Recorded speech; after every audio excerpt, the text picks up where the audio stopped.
Fragrance গ্যালারিয়াতে এখানে দেখতেই পাচ্ছেন আতর ছড়িয়ে ছিটিয়ে রয়েছে। আর আমার খুব পুরনো বন্ধু, আমার হিরাঝিল বাঁচাও আন্দোলনে বিভিন্নভাবে সহযোগিতা করা বন্ধু মিলন এসছে, মিলন আনসারি। মিলন, বলো তো কেমন লাগলো লুৎফা? একটা অন্যরকম জার্নি হলো। মানে অ্যাকচুয়ালি গন্ধও যে এরকম হতে পারে, মানে অ্যাকচুয়ালি আমি কিনতে এসেছিলাম যে আমি ভাবলাম একটা বা এরকম দেখে এটা আমি র্যান্ডামলি একটা মানে পিক করে নিয়ে চলে যাব।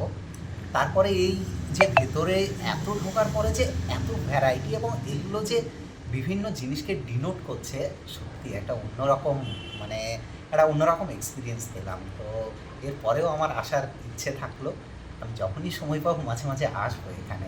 তো অবশ্যই।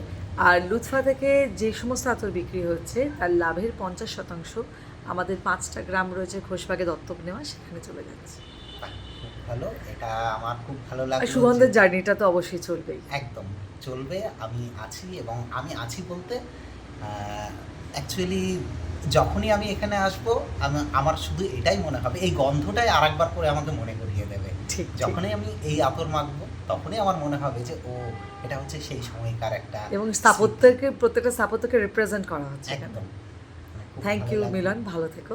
অনেক অনেক ধন্যবাদ লুৎফাকে তোমার জীবনে জুড়ে নেওয়ার জন্য।